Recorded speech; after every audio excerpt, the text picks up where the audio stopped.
Oh, what a merry Monday, all you man children out there, and welcome back to the Backed by Bone podcast. This is episode number 8, and it is Monday, July 18th, 2022. How the fuck you doing? I'm doing all right. Um, yeah, so I did not put out a podcast episode this weekend because I had some guys come by doing some work on the house, so it was pretty loud and noisy.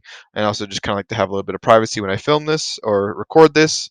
But I mean, at the end of the day, that's just an excuse, and no one gives a fuck about excuses. But we are back. Here we are.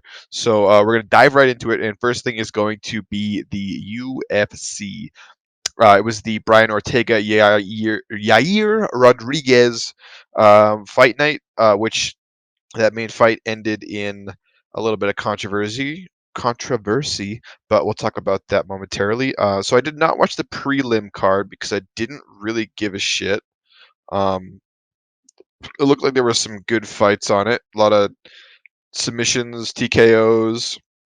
Only a couple decisions, which is pretty good, which you see a lot on these fight nights. But the main card started at noon on Saturday, which is amazing. I mean, if they have fucking fights like this at this time, I'm gonna watch them. If not, like if it starts at 9 p.m., I'm not gonna fucking watch it. But first fight of the card was Lauren Murphy Misha Tate. I did not watch this fight, ended a decision. Not much to talk about. Then it was Shane Burgos, Charles Jourdain. Did not watch this fight, ended a decision. I can't really talk about it. And then we have the flyweight fight with Matthew Schnell and Sue Mudarji. Um, Ended with Matthew Schnell winning by submission in the second round, with or in 4 minutes and 24 seconds. I thought Sue Mudarji was going to win this because he came out swinging. It was actually a really good fight. Matthew Schnell ends up winning again by submission. I forget what submission it was, but very good fight. I still think Sue Mudarji is still really good in that flyweight division. Matthew Schnell, I'm not sure how far he's going to go in that division, but it was a really good fight actually. Quite enjoyed it. And then we're on to the welterweight fight, which was Li Jingliang against Muslim Salikhov. Salikhov. Sorry, I just butchered his last name. But Li Jingliang, his fucking like fighter name or ring name or nickname or whatever you want to call that is the Leech, which I think is pretty fucking funny. But he's a fighter out of China, and he wins by TKO in the second round, 4 minutes and 38 seconds in. Pretty good. Lee was just really piecing him up on the feet, and he really put him to work. And it was quite the display. So I think he's a really big fucking name in that welterweight division. We'll see what happens next. I expect him to be fighting in the top 10 relatively shortly. And then we had the co-main event, which was Michelle Waterson and Amanda Lemos. Amanda Lemos wins by submission in the second round, 1 minute and 48 seconds in. I forget the submission. This fight wasn't really that exciting. I believe she had her. I think Amanda had her in a guillotine choke. Yeah, so it was kind of slow for the first round, and then the second round they kind of picked up a little bit, and then um, Amanda Lemos like kind of pieced her up with on the feet a little bit, and then Michelle Waterson went in for a takedown. Amanda Lemos kind of stuffed it, and then grabbed the guillotine and then dropped to the ground, and then got her to tap. So it was a good fight. But I can also see why it was on a fight night card. So then we get to the main event, which is Brian Ortega, Yair Rodriguez. So the reason I said this was ended a little controversial was because this ended in the first round at 4 minutes and 11 seconds, and the way it happened was that Brian Ortega's shoulder popped out of place, so he couldn't keep fighting. So they give the win to Yair Rodriguez, which I think personally is pretty fucking stupid. I think it should be a no contest and then they should run it back. Because the way that in the UFC, the way that no contest works is like if the fighter usually can't keep fighting, it's like they just do it a no contest, so it doesn't count as a win or a loss. But so it happens in the first round, at the end of the first round, pretty even first round, and by no fault of his own, Brian Ortega's shoulder pops out of place.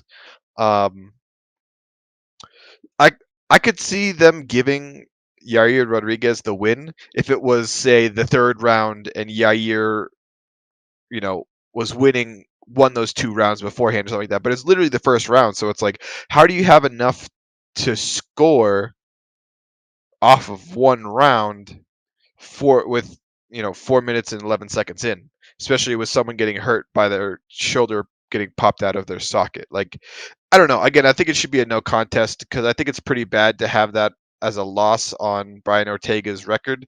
And then if you're Yair Rodriguez, you don't really feel good about that win either, because it just, you know what I mean? It just doesn't, like, it was very unsatisfying. I mean, again, I didn't stay up until fucking, 3 in the morning or whatever to watch this fight. So, like, I'm not super upset, but I just think it was very underwhelming. And if that's how the UFC is going to go about doing things in terms of like an injury like that, like, I think it's mad stupid. Like, say Yair Rodriguez was just absolutely hammering Brian Ortega and he had a massive cut above his eye and it was like stopping him from fighting. That's when I would be like, yeah, okay, man, like, yeah, end the fight due to injury and Yair Rodriguez wins because he fucking, inflicted fucking pain on him and inflicted enough damage where he fucking couldn't fight anymore. But I don't know. I just think it's mad stupid. I think, again, like, for a fight to end like that is really underwhelming. I don't know. Again, I would have liked to seen a no contest because there wasn't enough to score the fight on. It was a freak accident, and now he gets he loses money. I mean, because obviously if you win, you get a winning bonus. So he basically doesn't get as much money as he would have had he fucking been able to fight the entire time. And he's got a loss on his record, or another loss on his record. Like, that's so dumb. Like, I don't know. I think it should have been a no contest, but I'm assuming they're going to run this fight back, but we'll see. I don't know. It was a very entertaining fight for what happened, but yeah, unfortunately, it ended that way. I was really excited for this fight, but for it to end like that, I was really disappointed in the UFC. You know what I mean? It's obviously not the organization's fault that he got hurt like that, but I think it is their fault for them judging the fight like that. I think it should have been a no contest and they run it back in a couple months when his shoulder's healed and they do it again. It's just fucking stupid. Like, how do you lose because of a freak accident? Like, if, okay, I could understand if, like, he went in for a leg kick and then his leg snaps or something like that, but I don't know. This wasn't like a major injury. His shoulder just popped out of place and I don't think he needs surgery or anything's broken. It's a freak accident. You know what I mean? Like, what? It's a physical sport. What do you expect to happen? Like, I just, to get a loss on your record for that is kind of fucking AIDS, if you ask me. But whatever. But moving on.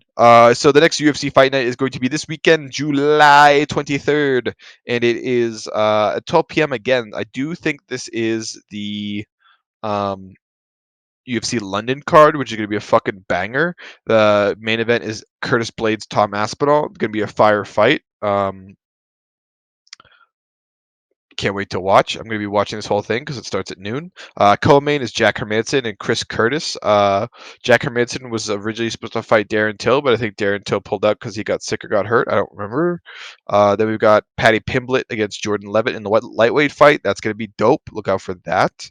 Light heavyweight, we got Nikita Krylov, Alexander Gustafsson.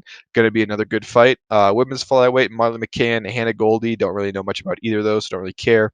And then the first fight on the card, sorry, is going to be Paul Craig and Volkan Ozdemir. I think that's going to be another dope fight. So good fights all across the board. Keep your eye out on this one. Prelim cards, the prelim card, nobody on here that I recognize or care about. So I will only really be talking about the main card unless I see something fucking wild happen. So stay tuned for that. Wrap up on this past weekend. Pretty disappointing end to the Ortega Rodriguez fight, but it is what it is. Had to grab some water there. All right, so next we are on to one thing I haven't talked about yet on this podcast that I'm probably going to be talking about extensively in the future is going to be the NFL. So I'm really excited for football to start. All of August is going to be preseason, which I don't pay attention to a single preseason game. I don't really give a fuck. It doesn't really matter. Like, it's not really anything important. So who fucking cares, really? You know? But it just, one thing I do like about preseason is it gets me excited for the regular season. You know what I mean? So like once preseason hits, you're like, oh man, it's right around the corner. So I will be talking about that. A lot of shakeups with teams this year from this postseason, or sorry, from this preseason. So I will be talking about that more. So I'll be going in depth more about that. So the podcasts are going to have a little bit more on that as well. I really just like talking about sports that are entertaining to me. So um, when NHL and NBA start back up, I'll probably be talking about this as well. But yep, keep an eye out for NFL entertaining news. Uh, and I will be talking about the NFL, giving my updates. I'll be watching the games on Sunday, so I might change my podcast days to Monday or something, or just so I can give a full breakdown on the NFL of the day that happened or whatever and what I think of it. But I don't know. We'll see. All right, it doesn't really matter. I'm not really tied to a day on when I put this out, but I just like to try and be consistent as possible. But we are going to be going into the League of Legends update, everyone's favorite fucking part, I'm sure. We're going to start with the LPL, the Chinese scene. So the last time I put out an episode was the 10th. So let's see, anything good? Oh yes, we had the V5 EDG series where it was a 2-0 for V5. V5 looking good. I'll talk about them a little bit later just because they got upset today, I believe. And then there was another series that didn't matter. Monday, JDG ended up beating, I think that is um, Ultra Prime. And then FPX beat LNG 2-0. Tuesday, Top Esports beat OMG. That was actually a really entertaining series. Nothing super crazy about it, but game one, OMG came out swinging and getting a win with the Shen top, which you don't really see. And Abel got his patented Samira, which he went 9-2-4 on, so they kind of popped off. But the other two games, Top Esports kind of pulled it together and just showed that they are a top team. Then RNG beat WE 2-1. It's pretty surprising that WE actually got a game here. I think RNG just probably kind of trolled a little bit and didn't play that well. Um, it is what it is. It happens. Then we got Wednesday the 13th. EDG played what is that? Rare Atom. It says E Star on the fucking site, but it's not E Star. I know it wasn't. I think it's Thunder Talk. Thunder Talk has that spot now. I did not watch that. I think I watched maybe a little bit. No, maybe I did watch this. Who is this?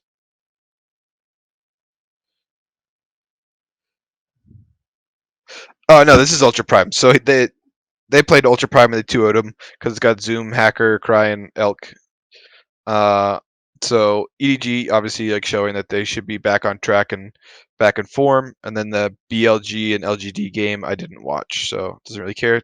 They're both bad teams. Then we had Thursday, July 14th, V5 2-0ing IG pretty convincingly, and very expected because IG is one of the worst teams in the league, and V5 is one of the best, and they're just playing a lot of lower end teams right now because they played a lot of the top end teams at the beginning of the split. So now they're just playing the rest of the teams because there's 16 teams, they all play each other once.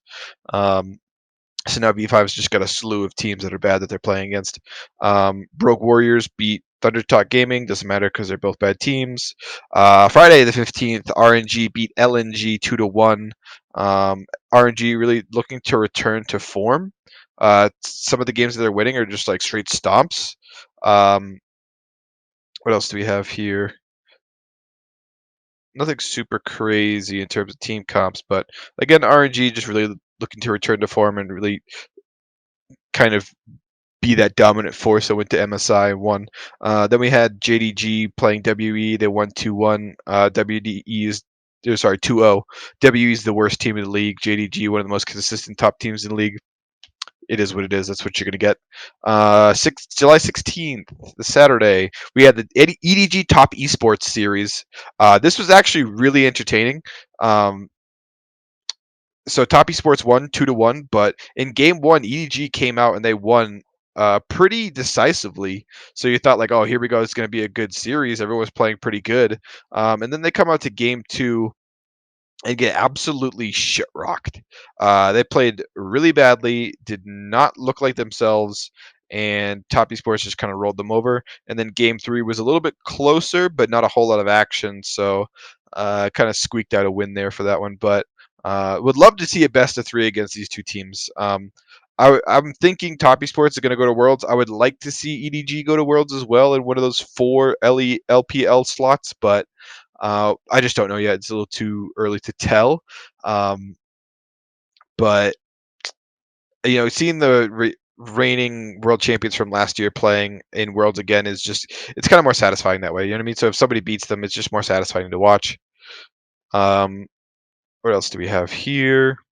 Then we had a BLG series. Doesn't matter. They're both bad teams. Then Saturday we had one of the biggest upsets of the weekend was Weibo Gaming beating V5. I did not see this coming. Very entertaining series though. But game 1, Weibo won 20 kills to 11 kills. Kind of surprising. They didn't pull out anything crazy. The Shy was on Jax, and SOFM took away the Viego from Carso, which is one of his better champions. So they kind of just all played pretty well. Game 2, V5 won 11 kills to 4 kills. Carso on the Trundle, a rookie on the Azir, but it was more about Fodic on the Aphelios.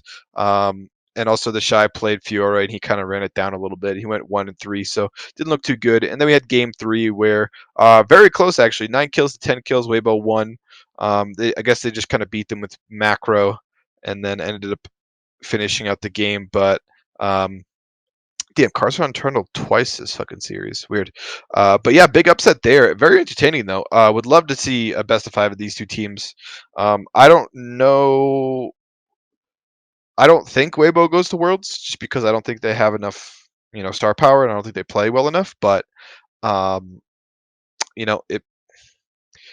be cool to see them. But I think again, top 4 is going to be V5, RNG, EDG, and Top Esports. I think that's the teams that should go to Worlds. Then we had, let's see, we had LGD against Ultra Prime. Ultra Prime wins 2-1. Not a whole lot to talk about for that series because both of those teams are bad. And then we had OMG against FPX. I didn't get to watch the series because it was a remake, or not a remake, but it was supposed to be on Saturday, but they didn't have time to do it, or whatever happened. Something happened, so they played it on Sunday. So they played it very early Sunday morning.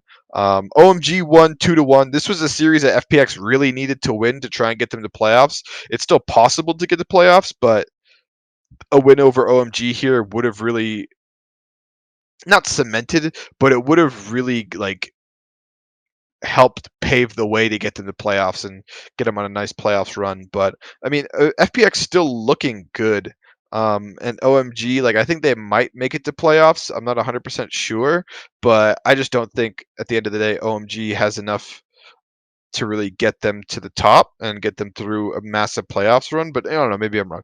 I just think that FPX is more suited for that because Summit, Clid, LWX, they're just really high quality players. So I think that they really can have that pop off potential and get you in a crazy playoff run. But I don't know. We'll see. There's a lot of teams in playoffs for LPL, and their playoff bracket is really cool. So there's that winners bracket and that losers bracket, and top 2 pretty much guarantees you a spot at finals, basically. But yeah, again, it was. I'd rather see the FPX than OMG, but whatever. And then today we had JDG and IG, actually kind of close, surprisingly. JDG, I was praising them earlier about how they are one of the most consistent top teams, but they actually kind of flubbed it against IG. So JDG wins game 1. Pretty commanding win, pretty commanding lead.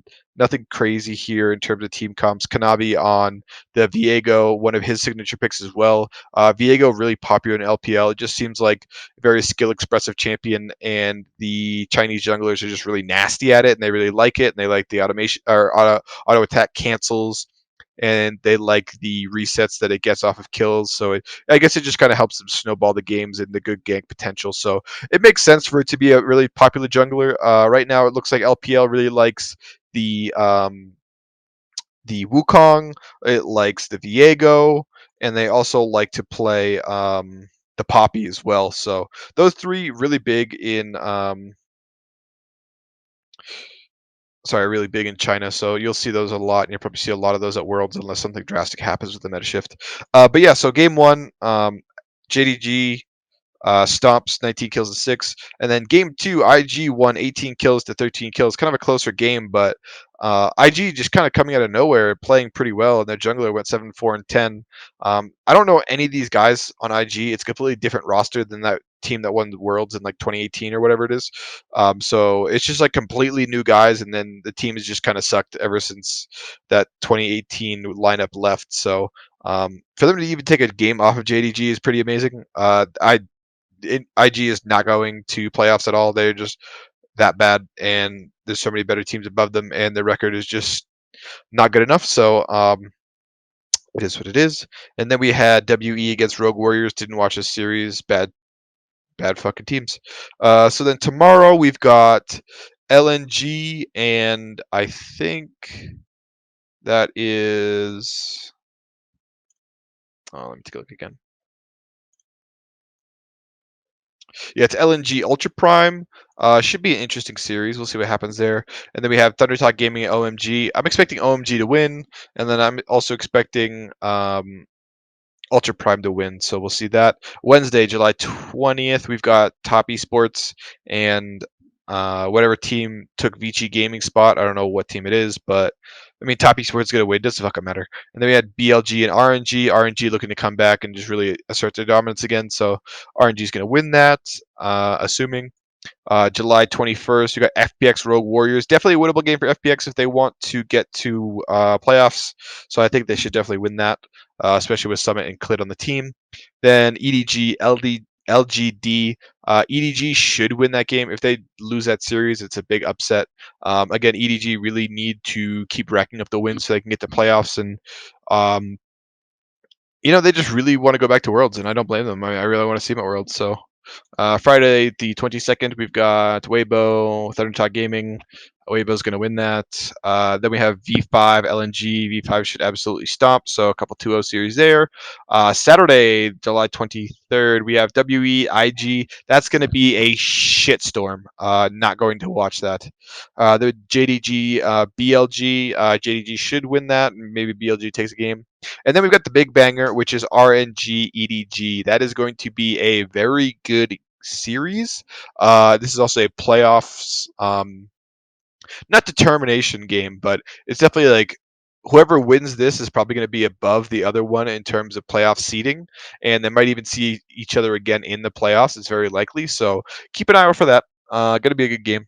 Then we got Sunday, July 24th, Top Esports against E-Star. I mean, E-Star isn't in the league anymore. Just whoever took that fucking spot, and I'm just too lazy to look. Then OMG Weibo. I think that could be a really sleeper series right there, or like a not a sleeper, but like it's keep an eye out on the series. It might be a good series. I think it might be a good series because they're very evenly matched. But I'll go into that when it happens. So yeah, we'll figure it out. All right, next on to the LCK. Going to go over this quickly. Didn't really watch any of it, but there might be some interesting games. On Sunday, Gen G beat DRX 2-0. Gen G really kind of asserting themselves as the best, if not the second best team in the league. Wednesday, T1 played Hanwha Life and they won. Gen G beat Sandbox. Nothing crazy there. Thursday, Damwon beat Africa, or the Freaks, whatever it is, and they 2-0'd them. Not really surprising. KT Rolster ended up beating DRX 2-1, which is actually kind of surprising. Did they play anything crazy here? No, all very meta team comps. Nothing ridiculous.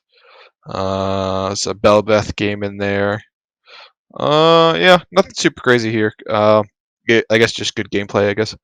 Friday the 15th, Sandbox and Hanwha Life, don't care. Friday Brianna, those are bad games. Saturday, T1 ended up 2-0ing DRX. Again, T1 and Gen G are really fighting out for the two best teams in Korea, so playoffs should be exciting. Game 1, T1 won 13 kills to 1 kills. Jesus, that's got to feel bad. Gumayushi pulling out the Draven, Faker on the Seraphine. Pretty interesting team comp there, so that's kind of cool. Game 2, a little bit closer. Nothing really super crazy on the comps. Let's see here. We're going on to Sunday, July 17th, Genji beat Nongshim Red Force. Pretty obvious, 2-0. And then Damwon, another 2-0 on Friday Brion. Two bad teams they played against. And then that was it for those games. Games coming up.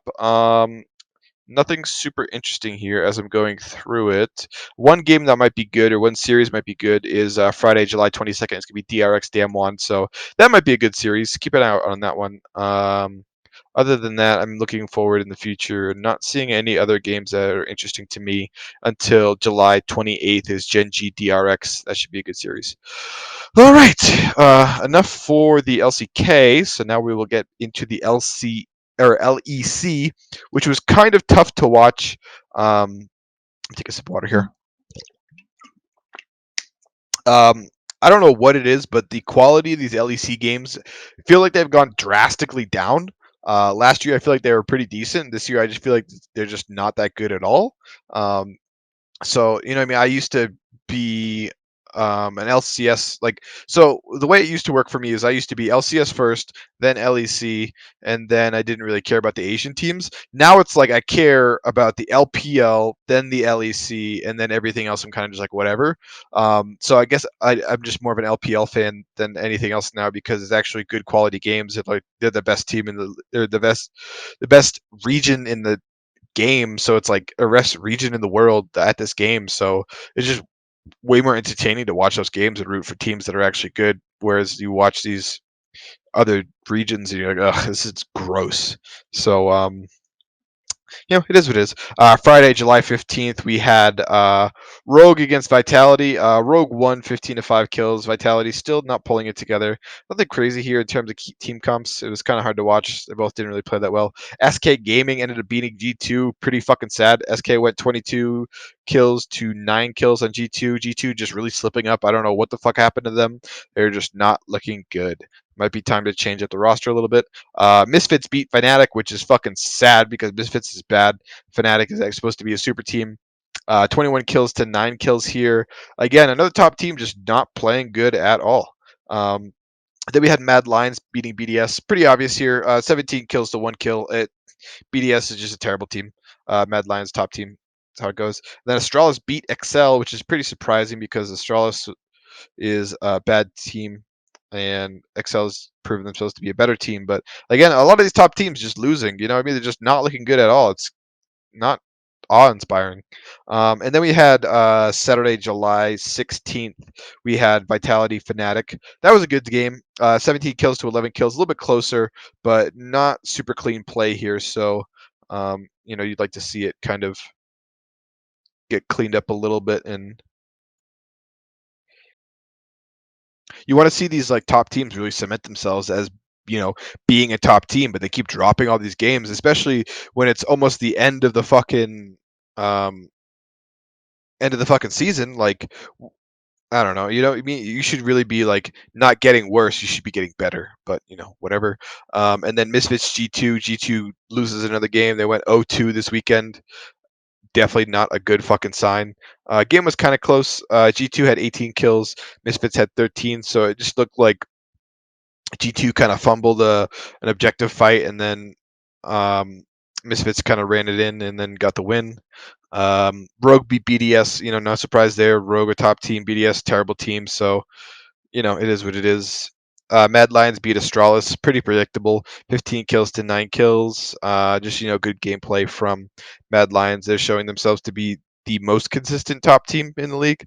And then SK Gaming beat Excel. SK Gaming on a two game win streak, which is pretty surprising. So now I think they're at 3 wins, which isn't anything to brag about. But they're picking up some good games off of some good teams. So I don't know. Maybe they could go on some crazy run, but I kind of doubt it. So I don't know. Just a little bit disappointing in terms of gameplay from the LEC. These top teams, G2, Vitality, Fnatic, Rogue, Excel. They're just all not looking as clean as I want them to, especially come playoffs and then especially come time for international play at worlds. Like what I'm seeing from these Chinese teams is they're going to absolutely steamroll the LEC and the LCS. So I don't know. Next weekend coming up, we got July 22nd. only real games to look out for here is going to be Vitality Mad Lions at noon my time, Mountain Standard Time, and then Rogue Fnatic 2 p.m. Standard Mountain Standard Time. So if I had to guess, I would say Mad Lions beat Vitality and Rogue beats Fnatic, but who knows? We'll see what happens. G2 is against Astralis, so hopefully they can get a bounce back game there. Let's look at the 23rd. Um, Two big games here are going to be Rogue against G2. I would think Rogue wins that again, just with G2's recent form, and then Fnatic Excel. I don't know who wins that game. I think it's very close, so we'll see what happens there. All right, now on to the LCS. This is the hardest league to watch because the teams are so fucking bad. So Team Liquid beat Golden Guardians 21-12. You know, Team Liquid should be winning those games, so nothing super surprising there, but Team Liquid is just not looking consistent at all, so I wouldn't be surprised if they lost. Any other interesting games? Cloud9 ended up beating TSM. It's kind of shaky in the beginning. TSM had a decent lead, but then they kind of threw it away. Cloud9 ended up winning 20 kills to 9 kills. Nothing super crazy here in terms of team comps, but Cloud9 really trying to bounce back and trying to look more consistent. EG beat Dignitas, pretty obvious. And then FlyQuest ended up beating 100 Thieves. Kind of really shellacked them, which is bad because 100 Thieves is supposed to be one of the best teams in the league, one of the front runners to go to Worlds for North America, but they are not looking so hot. So here's what it is. And then Sunday, July 17th. Cloud9 drops a game to Immortals, which is really fucking bad because Immortals is the worst team in the league.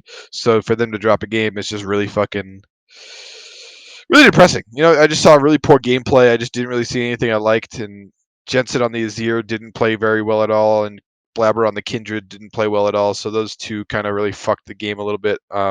EG beat Team Liquid. Pretty big shellacking here too. 19 kills to 8 kills. Again, Team Liquid just not looking consistent with the roster they have. They should be way better than this. But you know, I don't fucking know because I don't think EG is fucking phenomenal. I think they're by record the best team in the league, but I don't think they're unbeatable. But I don't know. Again, watching the LCS, I just kind of like half tune in, half tune out. It's really hard to watch because of the gameplay. These teams are just not good. I don't know what it is. But it is what it is. All right, next weekend coming up the 23rd. Any good games here? The only good game that might be actually good is going to be TSM 100 Thieves. TSM and 100 Thieves. 4:30 p.m. Mountain Standard Time. All the other games don't really look like that interesting or that close, so don't really care. And then July 24th on that Sunday, any good games? EG 100 Thieves might be good. So this weekend, keep an eye out on the Thieves. So we'll see if they can get it done and at least provide some entertaining games. But I don't know. Again, the LCS is just looking really bad. So kind of sucks to be a North American League fan right now. They're going to get absolutely clapped at Worlds. So if MSI was an indication on how well the North America is going to do internationally, then they're going to lose every single game. But there's 3 slots at Worlds for North America, so I would think that the 3 teams going would be Evil Geniuses, Cloud9, and Team Liquid, or at least those are the teams I would like to see. But it could literally be anybody. You know, who fucking knows at this point? Anyone could kind of win because all the teams are just playing so poorly. But you know, it is what it is, and I don't know. I'm just more excited to see LPL, and I just hope they win again. So. Next, we're actually on to something that I haven't talked about on this channel before, but it's something that I might start getting into more, which is going to be CSGO, which is Counter-Strike Global Offensive. This weekend, I actually watched the IEM Cologne Grand Finals, which was Navi versus FaZe, and so I've always been a big fan of watching League of Legends esports, and it's always been entertaining and it's hype and stuff like that. But I always see like you know, streams for professional CS:GO, and they're always like very popular and stuff like that. So it seems to me, at least, that CS:GO is very popular with a European crowd. They just love those tac shooters and those first-person tactical shooters. Um, and they I don't know how big the player base is, but the viewer base is fucking massive because this grand finals, it had at peak from what I saw on Twitch 370,000 viewers, and that is just on Twitch, and that's just the English broadcast. So that doesn't go into account for the other broadcasts on Twitch in other multiple languages, which are there's many of them, and then the other broadcasts on other channels or other sites. So it could have easily gotten 2-3 million congruent viewers across all platforms and across all languages. I wouldn't have been surprised, and I understand why, because it is very fucking hype. Every single round and every single map was super exciting. The viewing experience, they've dialed it down where it looks so attractive. Like, you can like clearly understand what's going on. All the user faces and the HUDs like look clean, so you can like kind of track what's going on. The casting is phenomenal. It's just, I think it's something that I'm just going to get into more, is just watching professional CS:GO, just because I like watching competitive esports, and the CS:GO genre just looks so entertaining, and it just like, there's massive crowds. Like, this place in Cologne, Germany, it was packed to the fucking gills, and this grand final took hours. Like, they started at 4 p.m. Their time in Germany, and it didn't end until like midnight, 1 o'clock in the morning. It was fucking insane, and there people. The place was still packed, and the crowd was going crazy. And I just see why it's so popular, and I just see why it's got such a devout fan base. And it's something I think I'm gonna put a little bit more time into, in terms of watching. And I don't have a very good understanding of it because I've never actually played CS:GO. But just like I can watch it as a casual viewer and talk about it and give my thoughts on it. But it's like I know League of Legends way more in depth, and I'm still just a casual. Whereas CS:GO, I have no fucking understanding. Like, if I had to put it on a scale of 1 to 10 in terms of League of Legends, like, I'm probably at like maybe a 5 or a 6. In terms of CS:GO, it's like a 1 or a 2 out of 10. But it's just super entertaining to watch, and just like watching the crowd and watching these gunfights and these things go down and these pop off moments and clutches and stuff like that. It's just, again, I think I'm just gonna get into it, especially since the actual competition in professional League of Legends is just getting worse and worse each year, and harder to watch. I kind of only really watch for the LPL now. I think I might just kind of devote more time into things like CS:GO and just watching that. It just seems more entertaining. But yeah, so this grand final, IEM Cologne, FaZe Clan, they won. So they did something that I guess no team has ever done before, which is win 3 major tournaments in the same year. So they won um, Katowice, they won Cologne, and then they won Antwerp, and those are all European countries and cities that I don't fucking know. I know Cologne's in Germany. I think Katowice is like, I don't fucking know. I'm surprised I even remember the names, but yeah. So they kind of made history there, and they won um, 3 majors in a year, which makes them basically like the best team in the world right now, and potentially the best team in the world record-wise ever. Um, Pretty fucking crazy, because you don't see a whole lot of that stuff, especially with how competitive CS:GO is. Like, you don't really make it to the grand final of 3 majors in a year. Yeah, it's kind of hard to fucking do that, but um, really cool stuff there. So if you guys get a chance, definitely tune into some pro CS:GO. I follow on Twitch. It is ESL_CS:GO. They're always live. They're always showing reruns. So right now they're actually showing a rerun of FaZe Clan versus Spirit Map 1 of IEM Cologne 2022. So if you want to go back and watch their run, you can watch this, and it's just high quality gameplay and very exciting. So definitely go and watch it. Give it a chance, get your dick wet. All right. So next we are on to bodybuilding update. So I am 5 weeks out. I had been doing 45 minutes of cardio and 10 minutes of abs every single day, on top of my other, weightlifting training. And I just talked to my coach today, and now he's going to be increasing it to um, an hour a day, except for my rest days, obviously, which I get 2 a week. Um, but or 1 to 2 a week, depends on what I'm doing. So now I'm gonna be doing 30 minutes in the morning, and then after work, I'm probably gonna go head to the gym and do another 30 minutes. Kinda sucks, but it is what it is. You gotta put in the hard work to get where you wanna go. He kept the food the same. I'm still feeling a little bit hungry throughout the day, but when you reduce the carbs so low, that is what it is.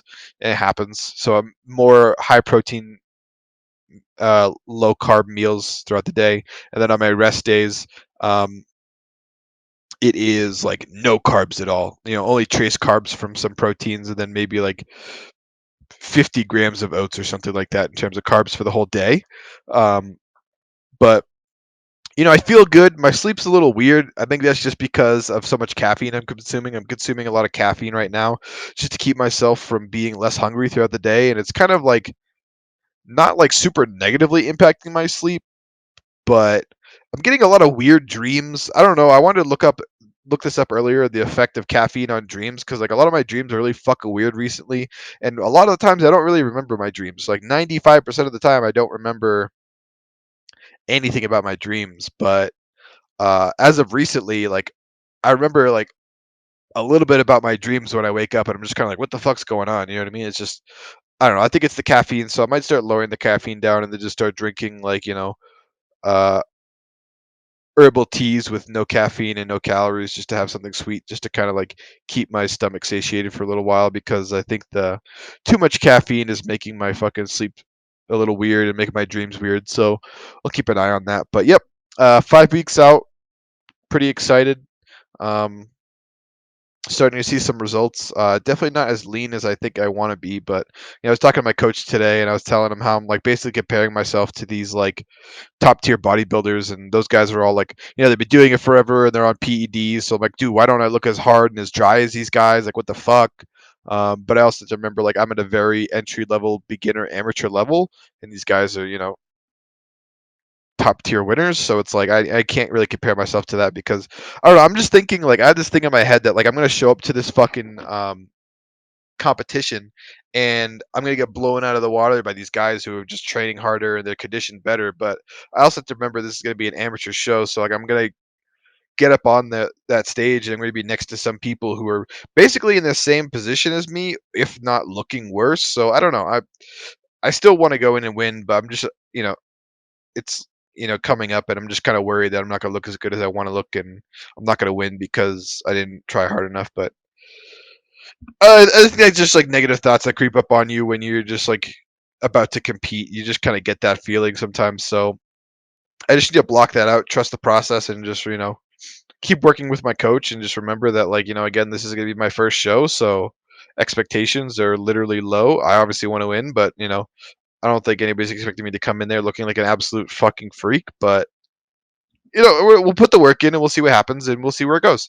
But yeah, 5 weeks out, gonna be August 20th. Pretty excited. Um, what else do we have here? All right, so we're on to anime. So I had just finished the most recent season, which is season 2 of Doctor Stone. Caught up on that. Really good. Definitely suggested. It's also gonna be my recommendation for the week in terms of anime. I don't know or remember if I recommended Doctor Stone before. Maybe I did, but if I did, then I'm recommending you watch season 2. It was a whole lot of fun. Um, Obviously that you suspend your belief a little bit because it's a fucking anime, but it's good. I don't know if I've explained this before, but there's an event that happens on Earth where everyone gets like petrified and turned to stone, and then like thousands of years later, um, the world kind of like restarts itself, and there's overgrowth everywhere and stuff like that. Um, but then the main character Senku comes up out of his like rock stasis because he's not petrified anymore, and he comes and he starts making the civilization again and using science, and he's like a big science whiz. But it's it's a good series. Definitely look into it. It's a whole lot of fun. Not a whole lot of episodes. So the third season is supposed to be coming out either this year or next year. But there's like a bridge between the two seasons, so they have like an hour long like episode special, which is supposed to be canon, um, bridging season 2 to season 3. I haven't watched it yet, but I'll probably watch it at some point. But yeah, go check out Doctor Stone. Whole lot of fun here. Definitely check it out, and get your dick wet. You know what I mean? This is something that's gonna be nothing super serious, but You might learn a little bit, which people don't like to learn, but it's entertaining. So it's entertaining, it's fun, and the animation's phenomenal. So you're gonna have some fun with this one. So definitely check it out. I gave season 2 a 7 out of 10. I give a lot of things a 7 out of 10, but most of the time I wouldn't recommend things if I didn't like them. I give my honest opinions. So if I try something and it isn't good, I'm going to tell you. But if I'm gonna recommend something, I'm going to think it's good, and I'll tell you. So you know, check it out. 7 out of 10. Doctor Stone season 2. Get your fucking cock smothered, brother man. And then we are on to manga. I haven't been reading a whole lot of manga recently, um, so I got to come up with a recommendation here on the fly. Let me take a look here. Anything good off the top of the fucking page? Bum, bum, bum, bum, bum. No, not really. Come on now, give me the goods. I just like read like a decent amount of manga, but there's not a whole lot of them that I'd be like, yeah, dude, you need to go fucking read this. This is fucking sick. It's just like stuff that's like mildly entertaining, and I just kind of use it as like mind-numbing entertainment. Um, which is probably why I haven't been reading a whole lot of it recently. Come on, baby, give me something good. I just recommended Chojin X, which I think is good. That's why I recommended it, obviously. Um, but I haven't been catching up on the chapters. What else do we have here? Come on. Let's see here. Yeah, I don't know. Again, I just haven't been reading a lot of manga recently. It's just like one of those things. Like I'm just haven't been sitting down and just like plowing through it. I've just been watching more anime and playing a little bit of video games with my brother and stuff like that. So that's kind of been taking up my time. But I've also just not been like captivated by anything. Like I'm very like spur of the moment. Like I'll see something and be captivated by it and read like 50 chapters in a night or something like that. But and then forget about it for fucking 2 months and then go back to it. Like, oh yeah, I was reading that. But it is what it is. Let's see. All right, I'm gonna look for another minute or two, and if I don't see anything, then I won't have a recommendation. But I really do like to have recommendations just to try and have people like have stuff to do. You know.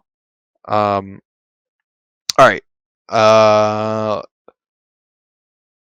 let's recommend this series. So this series hasn't gotten any updates in a while, but it's got about 23 chapters translated. So by the time you're reading this, which or listening to this, which could be fucking who knows when, you probably have a decent amount to actually read through. But it is called Zombie 100. 100 things I want to do before I become a zombie. Pretty interesting series. Genres here: action, comedy, ecchi, horror, and seinen. Seinen, which is basically just like mature. Um, Pretty good series. It's kind of fun. I'll read the description here. Is after 3 years of working for a black company, which is basically like a slave labor company. It's not really slave labor, but they just take advantage of their employees and shit. Akira was exhausted both mentally and physically, but one morning, what he saw on his usual way to work was nothing but a town full of zombies. How will the former company slave Akira live his life in a world that has completely changed overnight? Pretty interesting series. A pretty good humor, really good art style. A lot of fun. So basically, he's just like kind of like a desk jockey, office slave, and like he's like, ah, fuck, I hate my life. And then, he's like living in an apartment that's covered in trash because he doesn't have any time to fucking clean his apartment, and he's depressed and miserable, so just lets everything pile up. But then one day, randomly, everything is just fucking, he's on his way to work, and then he doesn't even realize it, but there's fucking zombies all over the place, and he's like doesn't know what the fuck's going on. But he actually like kind of gets excited because like obviously his whole life is different. Like yeah, it sucks that the place is infested with zombies, but it's a massive break from his mundane life. So he really kind of comes into his own and enjoys um, living in this post-apocalyptic life. It's actually like a whole lot of fun to get into. So definitely take a look at that. I haven't caught up on all the chapters. Again, the last time there was an update was back in 2021, which kind of sucks. But hopefully they'll have some more updates soon, or hopefully maybe you can find some more updates that I haven't found on a different website. But yeah, I think it was a whole lot of fun. Again, this was Zombie 100, 100 things I want to do before I become a zombie. But yeah, get out there, read some chapters, get your fucking schmeckle soaked, and have a little bit of fun with it, you know. But I think that is going to be it for episode 8. I'm going to shoot for one episode a weekend. I was going to do 2 a week, but ended up not having enough for me to talk about. So I'm just going to do 1 a week. And please like, comment, subscribe, rate, and review. Leave all that good shit for me. Boost the algo. This is going to be out on Spotify and YouTube. All the links will be down in the description below for all of my links. And then follow my YouTube and my Instagram. So I have a YouTube for my vlogs, which is just Dog Burgundy. I put out a new episode or a new video, I think this weekend. It's just like me 5 weeks out doing some legs, and I'm really trying to put more content out there and just really trying to make a fucking difference in my life. So, if you guys could like that video, comment, subscribe, boost the algo, I'd really appreciate it. Also, I just passed 800 followers on Instagram, which isn't anything huge, but for me, it just kind of made me smile. I'm like, damn, like I'm kind of slowly building up a little bit of a following here, even if it is all dudes, whatever. Following's following. So, if I can break 1,000 by the end of the year, I think that'd be fucking super dope. Just setting small goals for myself. But yeah, all my links are down in the description below. If you could just, take 2 minutes out of your day to go follow all those. You even have to watch the videos. If you just go and subscribe to my YouTube channels, that would mean the fucking world to me. So once again, I appreciate you guys. This is episode 8 of the Backed by Bone podcast. I appreciate anybody listening. And again, my name is Chris, aka Don Burgundy on the internet, and I will see you guys next week.